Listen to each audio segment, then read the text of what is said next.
Bonjour à tous, bienvenue dans le dernier podcast avant les grandes vacances d'été du journal L'Horizon. Je suis ravi de vous retrouver pour cette semaine, parler de la semaine passée qui était du 28 au 3 août et je vous propose de commencer de suite. Nous sommes le lundi 4 août.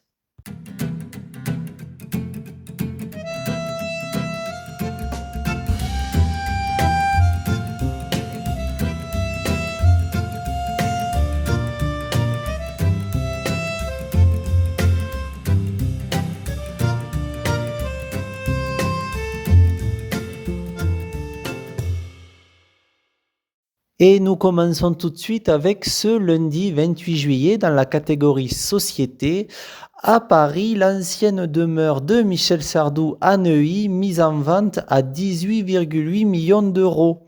Dans la maison de vacances, il y a un jardin fleuri, un saule pleureur qui danse, au milieu des orties, un grenier plein d'enfance et un vieux parapluie, nous chantait Michel Sardou dans son titre La maison des vacances en 1990. Une de ces anciennes demeures, luxueuses évidemment, est aujourd'hui mise en vente pour 18,8 millions d'euros, rapportent nos confrères Le Parisien.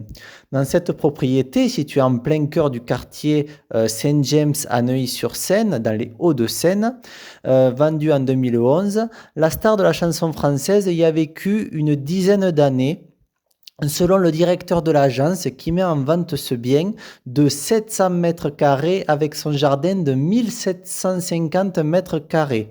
C'est dans cette maison que le chanteur aurait notamment écrit son album certifié disque d'or du plaisir, sorti en 2004.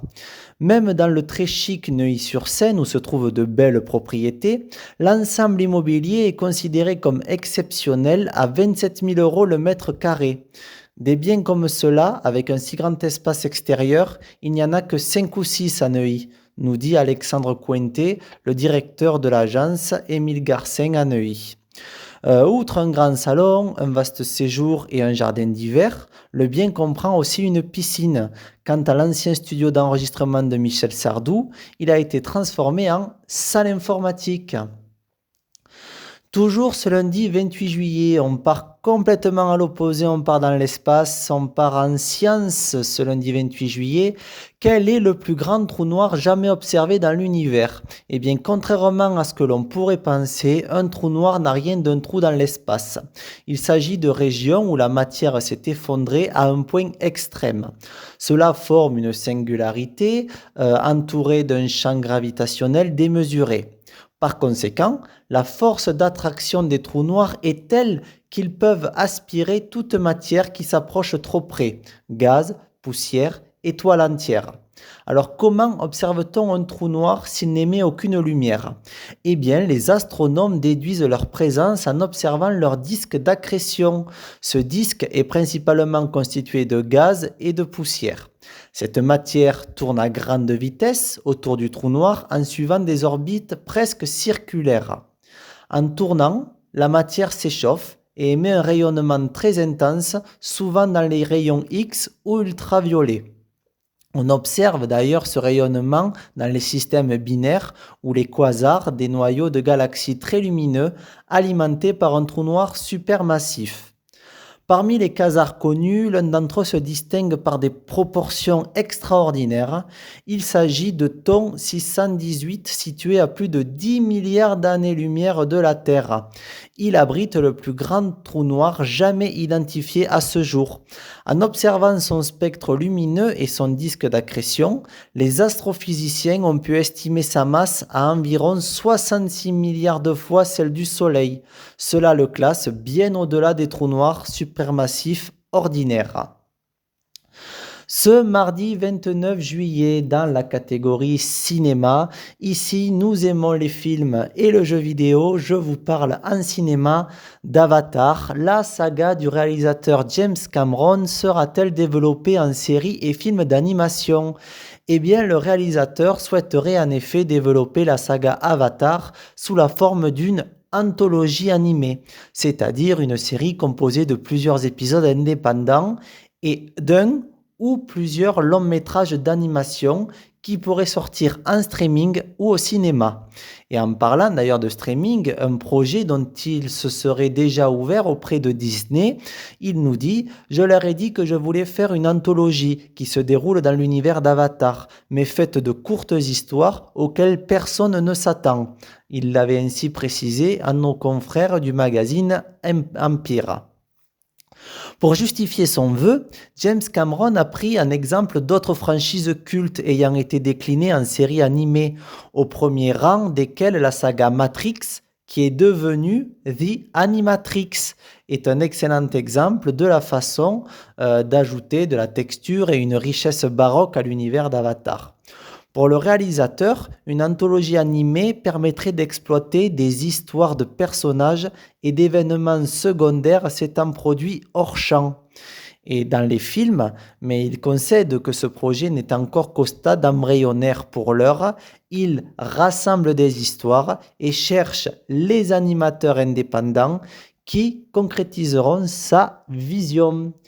C'est la fin de cette première partie. Tout de suite, je vous laisse avec The Lone Traveler, qui instrumental de Will Harrison.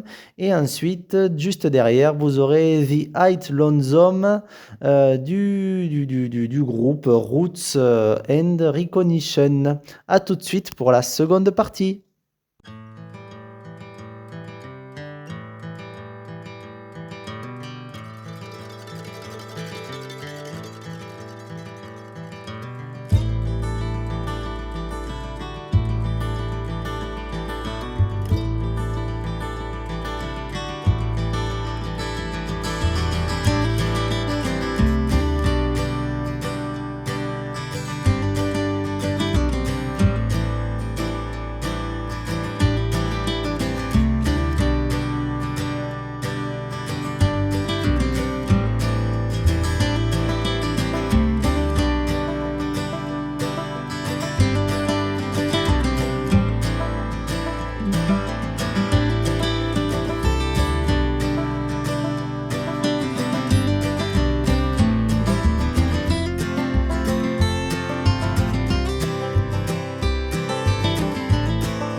Merci de nous rejoindre. Vous êtes bien sur le podcast L'Horizon Actualité du 28 juillet au 3 août 2025. Et tout de suite, je vous propose de démarrer la deuxième partie. En ce mercredi 30 juillet, dans la catégorie Société, une gagnante nous dit: Ma banquière était encore plus choquée que moi, puisque cette dernière, elle remporte 1 million d'euros avec un jeu à gratter. Elle nous dit: Je croyais que c'était un ticket perdant. Et puis là, sur le tout dernier symbole, j'ai vu le sac gagnant. J'étais tétanisé, a déclaré la gagnante. Une heureuse nouvelle qu'elle a aussitôt voulu partager avec ses enfants. Et une fois l'annonce faite, la Mâconnaise a pris rendez-vous avec sa banquière. Elle est encore plus choquée que moi, a-t-elle confié à la Fédération française des jeux au moment de récupérer son gain. Le site spécialisé précise qu'en attendant le versement officiel de son million d'euros, la gagnante a conservé son ticket dans un sac de course qu'elle cachait et déplaçait régulièrement, juste pour être sûre. Désormais à la tête d'une petite fortune, la jeune femme prévoit d'ouvrir un commerce en famille et d'investir dans l'immobilier. Pour rappel, le jeu Millionnaire est l'un des plus emblématiques de la FDJ. Vendu 10 euros, il offre 4 jeux distincts et des lots allant de 10 à 1 million d'euros. Toujours en ce mercredi, ce 30 juillet, dans la catégorie conso, et on part un peu dans les saisons, en vacances d'été. Mojito, Spritz, quel est le cocktail qui trône en tête des ventes cette année? Avez-vous une petite idée, chers auditrices et auditeurs? Eh bien, on vous le raconte. Il s'accorde bien avec un chapeau Panama, des espadrilles ou des tongs. C'est le cocktail en tête des ventes pour 2025. Et pas besoin de sortir quelques voyelles appuyées à l'italienne avec un zeste d'accent autrichien pour impressionner la galerie. Vous l'avez deviné, il s'agit du Spritz qui devance le Mojito, le kir sucré ou encore la pina colada. Selon nos confrères du Figaro, qui relaient une étude de Nielsen IQ, donc c'est un cabinet d'études de marché, en collaboration avec FIR, qui est un fournisseur de données, et qui ont analysé les ventes de cocktails à travers plus de 5000 cafés, hôtels et restaurants en mai, c'est donc le Spritz qui remporte la timbale. La boisson représente 24,2% du chiffre d'affaires réalisé sur les cocktails en France, bien devant le Mojito avec seulement 18,2% et le Kir avec 10,5%, précise l'étude. Un succès d'ailleurs probablement dû à ses bulles qui pétillent, sa couleur estivale et la facilité pour faire sienne la recette. Sachez qu'il existe au moins 2 mixologies classiques. Nous vous rappelons quand même, nous-mêmes l'horizon et 20 minutes, attention, l'abus d'alcool est dangereux même en été. Dans un grand verre très grand, avec un plein de glaçons, il faut remplir le verre à moitié de Prosecco, ajouter un peu de liqueur Campari qui est plus amère, ou si vous préférez la liqueur Aperol qui a un goût écorsé, et puis un peu d'eau gazeuse. En ce jeudi 31 juillet en sciences, James Bond, Taron Egerton considère qu'il ne serait pas le bon choix pour incarner le nouvel agent 007. Interrogé sur le sujet par le magazine numérique américain Collider, le comédien de 35 ans, découvert dans la saga d'espionnage Kingsman, s'est montré inflexible. J'adore James Bond, mais je pense que je ne serais pas bon pour ce rôle, a-t-il confié, ajoutant que beaucoup d'acteurs seraient parfaits pour ça, mais que ce serait du gâchis avec moi. Pour lui, James Bond est un personnage tellement iconique que la seule perspective de l'incarner sur grand écran en devient presque effrayante. Ce n'est peut-être pas ce qui me rendrait le plus heureux, concède-t-il. Je pense que c'est un projet énorme et qu'un rôle comme celui-là vous consume toute votre vie. Fin de citation. Pour autant, Egerton ne ferme pas la porte à ce type de projet commercial, mais plus tard dans sa carrière, il nous dit: «Je suis à un moment de ma vie où je suis un peu plus attiré par des choses qui me parlent sur le plan créatif», nous confie-t-il, fin de citation, tout en reconnaissant qu'il ne ressentira pas cela éternellement. Et je fais une petite aparté, je me suis trompé, ce n'est pas de la science, c'est du cinéma. C'est la fin de cette deuxième partie. Tout de suite, je vous laisse avec Lucas Godlucky qui nous fait un instrumental intitulé Too Deep. Et on se retrouve juste après pour la troisième partie. Et on sera au milieu du podcast L'Horizon Actualité. À tout de suite. L'Horizon Actualité, c'est tous les lundis à 10h15. L'Horizon, fleurissons l'information.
Et tout de suite, le jingle.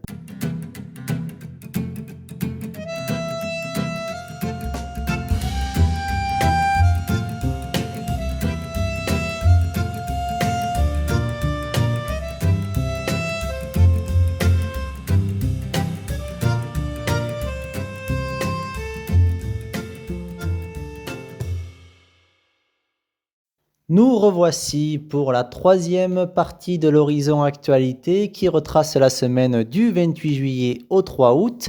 Et pour terminer, ce jeudi 31 juillet dans l'actualité People, Vianney, le chanteur Vianney, se lance dans les tutos de construction de cabanes. Eh bien, Vianney a besoin de recharger ses batteries et c'est les mains dans la terre que le chanteur se ressource. préparant le terrain pour la cabane dans laquelle il compte se retirer pour écrire ses prochaines chansons cet hiver, comme il l'a annoncé au mois de juin sur Instagram. Et la construction de cette cabane, il compte bien la documenter via des vidéos postées sur YouTube. Le premier épisode de Vianney le Bricolo a pas mal de succès, même si la star avoue avoir déjà pris du retard avec le déblayage du terrain à l'aide d'un tracteur d'occasion qu'il s'est procuré. Il nous dit: après quelques années à produire sans cesse avec et pour d'autres artistes, entre mon studio et The Voice, j'ai décidé de construire une cabane seule, plus proche du silence, de la nature et finalement de moi-même. Fin de citation. Peut-on lire en descriptif de la vidéo? Il nous dit: construire plutôt que produire, je ne suis pas expérimenté, donc ce ne sera pas parfait. Fin de citation. Il y aura au final, début de citation, un lit, une table, un poêle, une guitare et un piano. Fin de citation. Mais pour l'instant, on n'en est pas là et les péripéties du chanteur de Moi et toi font les délices de ses fans qui étaient déjà plus de 160 000 en 17 heures à suivre ses balbutiements dans la vie sauvage. On y voit Vianney enfourcher un tracteur, puis attaquer à la tondeuse à main une zone à la végétation hostile, avant de couper les arbres morts qui menaçaient de tomber sur la cabane, et les stocker pour plus tard. La star, qui rappelons-le a 34 ans, installe ensuite un camp de fortune pour se protéger du soleil et à l'automne du froid évidemment, avec tente et feu de bois, torse nu, espérons quand même qu'il a passé la crème solaire. Il attaque ensuite l'étape épuisante de creuser les fondations, de quoi regretter l'offre de son voisin qui proposait de lui prêter sa pelleteuse, mais non, la douche du soir n'aurait pas eu la même saveur, a constaté l'ami de Kenji Girac. Ce vendredi 1er août, ça y est, nous sommes dans le mois d'août. En culture, vous savez tous ici que Hulk Hogan est mort. Et aujourd'hui, 20 minutes et moi-même, nous vous révélons les causes de la mort du catcheur qui ont été dévoilées donc ce vendredi 1er août. Eh bien, Hulk Hogan, donc disparu le 24 juillet dernier à l'âge de 71 ans, est décédé d'une crise cardiaque, ont annoncé jeudi plusieurs médias américains. Une mort naturelle à la suite d'un infarctus aigu du myocarde, indique le rapport d'un médecin légiste de Floride selon NBC News. Le catcheur a été déclaré mort moins d'une heure après l'intervention des secours à son domicile de Clearwater, près d'Orlando. Le rapport fait également état d'antécédents de fibrillation auriculaire, ce qui est en fait un trouble du rythme cardiaque, mais aussi d'une leucémie. Comme l'indique le média Sky News, le gouverneur de Floride, Ron DeSantis, a déclaré que les drapeaux de tous les bâtiments officiels seraient mis en berne ce vendredi, une journée Hulk Hogan en Floride. Fervent soutien de Donald Trump, le président des États-Unis avait salué la mémoire d'un grand ami après l'annonce de son décès la semaine dernière.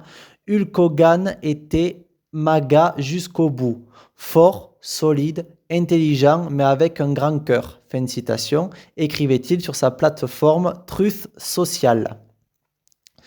Toujours ce vendredi 1er août, dans l'économie, ce qu'il faut savoir si vous utilisez votre propre véhicule pour votre travail, c'est à savoir, eh bien vous passez toutes vos journées au sein de l'entreprise, mais exceptionnellement, imaginez votre patron vous a demandé d'aller voir un client, de rencontrer un fournisseur ou de faire une course urgente. Pas de souci, vous pouvez prendre sans crainte votre véhicule sans démarche particulière. Néanmoins, si ce type de déplacement s'organise de façon plus ou moins régulière durant vos horaires de travail, il vaut mieux avertir votre assureur afin de vérifier votre couverture et de l'adapter le cas échéant. En effet, votre contrat auto personnel n'est en principe pas conçu pour vous protéger dans le cadre de trajets professionnels. En cas d'accident, la compagnie pourrait donc refuser de vous indemniser. Si certaines assurances couvrent sans surcoût les déplacements ponctuels de ce type, d'autres pourront alors exiger la souscription d'une garantie spécifique appelée usage professionnel ou usage mission. Lorsque vous effectuez des déplacements dans le cadre de votre travail, vous engagez des frais professionnels qui doivent donc être remboursés à ce titre par votre employeur. Et les modalités de prise en charge peuvent cependant varier d'une entreprise à l'autre. Et certaines sociétés optent par exemple pour une somme forfaitaire fixée à l'avance et qui s'ajoute au salaire. Bien entendu, il faut que ce montant soit cohérent avec celui des frais engagés. C'est la fin de cette troisième partie. Je vous laisse avec Never Letting Go de Wildflowers et on se retrouve juste après pour la quatrième et dernière partie du podcast L'Horizon Actualité. À de suite.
Vous êtes bien sur le podcast L'Horizon Actualité du 28 juillet au 3 août 2025. Nous entamons la quatrième partie et dernière partie du journal consacrée au week-end. Ce samedi 2 août, dans l'actualité People, Nintendo a tranché, ça y est, Peach et Mario ne sont rien de plus que de bons amis. Nintendo a mis fin aux spéculations sur la relation entre Mario et la princesse Peach en déclarant via l'application Nintendo Today que les deux personnages emblématiques étaient simplement de bons amis qui s'entraidaient quand ils le peuvent. Cette clarification largement relayée sur la toile ces derniers jours n'a pas manqué de mettre en ébullition les fans pour qui il a toujours été évident qu'il y avait plus que de l'amitié entre les deux personnages. Entre aparté, ici aussi à l'horizon, on le pensait d'ailleurs. Et en effet, cette déclaration du géant japonais contraste avec les nombreux baisers échangés et autres moments tendres qu'ont connus Mario et Peach au fil des opus de la franchise vidéoludique, lancée il y a 40 ans maintenant. Et Nintendo avait même qualifié le duo de couple le plus mignon du monde dans Mario Party 5, sorti en 2003. et célébrer la Saint-Valentin 2014 avec une photo des deux personnages. Voilà. Et les réactions sur les réseaux sociaux oscillent entre amusement et déception. Certains commentaires ironisant sur le fait que, je cite, Mario a sauté dans la lave pendant 30 ans juste pour s'entendre dire merci copain. Fin de citation. D'autres fans, évidemment, regrettent que Nintendo efface un arc narratif intégré et apprécié par le public, d'autant plus après la tentative de demande en mariage de Mario dans Super Mario Odyssey, sorti en 2017. Une ligne que Nintendo maintient aussi concernant l'autre grande romance platonique de ses franchises. Vous l'aurez compris, chers auditrices et auditeurs, on veut bien entendu parler de la relation suggérée entre Link et la princesse Zelda. Reste que la prudence de Nintendo se justifie facilement, rien de mieux que des personnages asexuels pour rester familial et éviter les polémiques. Toujours ce samedi 2 août dans la catégorie solidaire cette fois-ci. Savez-vous, chers auditrices et auditeurs, quels gestes sont à adopter pour aider les animaux sauvages l'été? Eh bien, il y a 3 choses. Premièrement, il faut offrir de l'eau. Ça paraît logique. Le changement climatique s'accompagne de vagues de chaleur terribles qui ont des conséquences directes sur les animaux sauvages. Ils endurent des conditions difficiles comme le manque d'eau, la nourriture rare, les sols brûlants, etc. Pour les aider à affronter l'été, la première chose à faire est de mettre de l'eau dans un récipient peu profond dans votre extérieur. Placé à l'ombre, il peut sauver la vie d'un oiseau, d'un hérisson et même de certains insectes assoiffés. Euh, la Ligue pour la protection des oiseaux nous dit « Cette eau devra être renouvelée régulièrement pendant la journée afin de maintenir un niveau constant, une température modérée et éviter la propagation de maladies. Veillez à ce qu'elle soit disposée dans un endroit dégagé où les oiseaux pourront voir venir les éventuels prédateurs, notamment les chats. Si possible, aménagez dans votre jardin des abris où ils pourront se réfugier à l'ombre. » Fin de citation, c'est ce que nous disait donc la Ligue pour la protection des oiseaux, la LPO. Deuxièmement, il faut prévenir les centres spécialisés. Donc si vous tombez sur une créature en détresse, essayez de contacter les centres de soins de la faune sauvage de votre région. En ces périodes de canicule, les structures de sauvegarde peuvent toutefois être saturées malheureusement. Et si elles ne peuvent répondre à votre sollicitation dans l'immédiat, la LPO donc nous dit encore là, le premier réflexe à avoir est de mettre l'animal en sécurité dans un carton à placer dans une pièce calme et fraîche. Pensez à mettre un récipient d'eau dans le carton pour qu'il puisse s'hydrater par lui-même. Et surtout, ne le nourrissez pas sans qu'un soigneur ne vous l'ait conseillé. Fin de citation. L'association met aussi en garde contre les chocs thermiques. Il ne faut pas le placer dans un endroit soudainement trop froid, ni le mouiller pour le rafraîchir. L'eau qu'on lui apporte doit également, on le disait, être à température ambiante. Et enfin, dernièrement, réduire les nuisances. Et oui, pour aider la faune locale, il faut avant tout éviter de perturber son environnement. On ne taille pas les haies et on n'élague pas les arbres lors de la nidification qui a lieu au printemps et en été. On évite aussi les produits chimiques comme les pesticides et les herbicides qui empoisonnent les espaces. Si on veut aller plus loin même, on peut réaménager son jardin en plantant plusieurs types de plantes et de variétés différentes avant la saison estivale. Elles permettront d'abriter plusieurs espèces et ainsi de les protéger. La LPO encourage aussi l'utilisation de nichoirs dans des matériaux en bois qui régulent mieux la chaleur que ceux en verre, par exemple. Et enfin, en ce dimanche 3 août, donc hier finalement, c'est très très proche, dans la catégorie animaux, le fossa, le prédateur de Madagascar, se reproduit de façon étonnante. Et oui, les fossas vivent quelque chose d'étrange quand elles approchent de l'âge adulte. Leur clitoris s'hypertrophie, ressemblant au pénis des mâles, et leur poitrine produit une sécrétion orange habituellement réservée aux mâles adultes. Cette étape de leur développement est appelée masculinisation transitoire et ces changements s'inversent quand les femelles atteignent leur maturité sexuelle. Ce phénomène n'est pas bien compris, mais il pourrait protéger les femelles juvéniles des avances non désirées des mâles ou des agressions de femelles en chaleur. Le système d'ailleurs de reproduction des phosphas pourrait être unique chez les carnivores. Quand une femelle est prête à s'accoupler, elle grimpe haut dans les arbres et s'installe sur une branche bien visible, puis miaule pour attirer l'attention.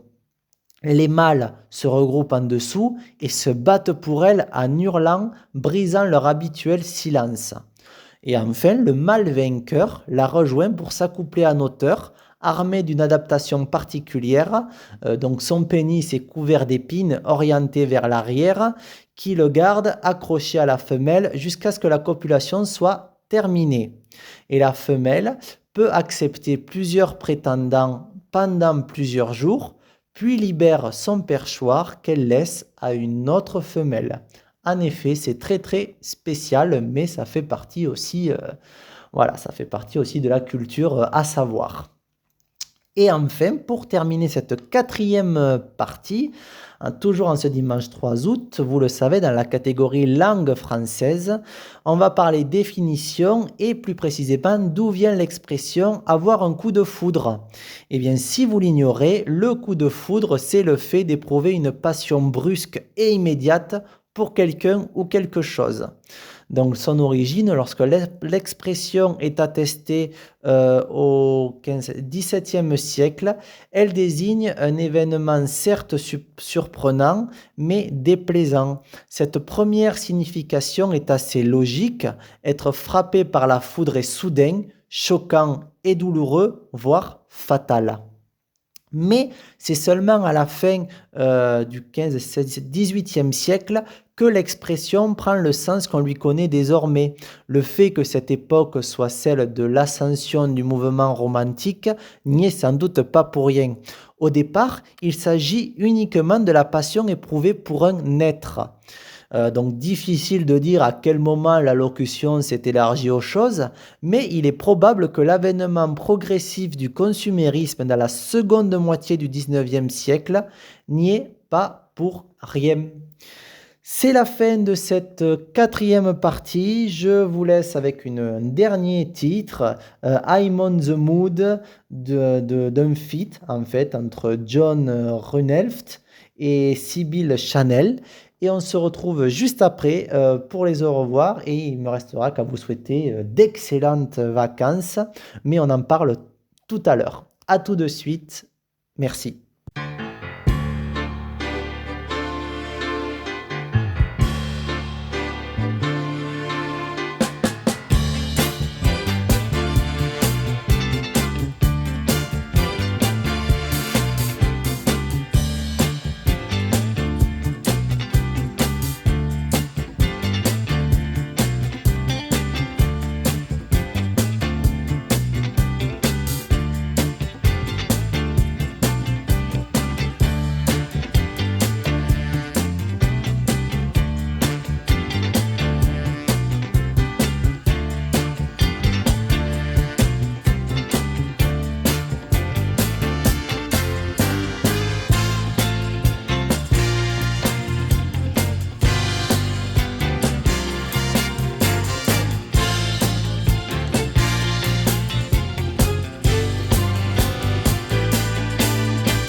Merci de nous rejoindre, chères auditrices et auditeurs. C'est donc la fin de ce podcast, ce dernier podcast pour l'été, qui retraçait donc la semaine du 28 juillet au 3 août 2025.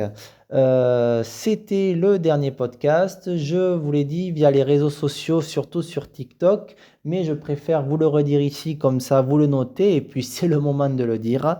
Donc, je serai absent jusqu'au dimanche 24 août.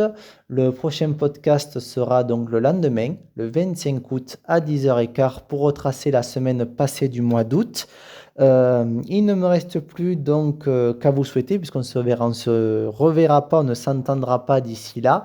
Voilà, il me reste qu'à vous souhaiter d'excellentes vacances, de profiter au maximum et je vous souhaite de revenir en forme et motivé comme moi pour la reprise fin août, début septembre. Et je vous dis donc eh bien, au 25 août pour une nouvelle édition, un nouveau podcast de l'Horizon Actualité. Bonnes vacances à tous. Ciao, ciao!